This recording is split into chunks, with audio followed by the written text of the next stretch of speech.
Hello, this is Jennifer from Colombo Collection. Today I'll be showing you a very unique piece.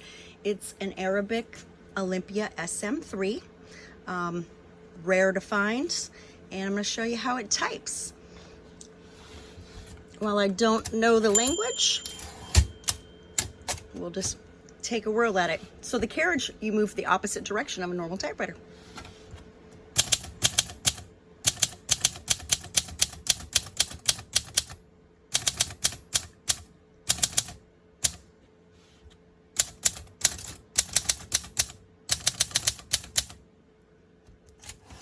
So you pull the return handle the opposite direction to go to the next line.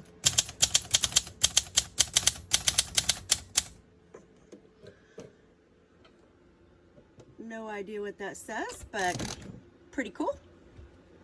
Have a great day.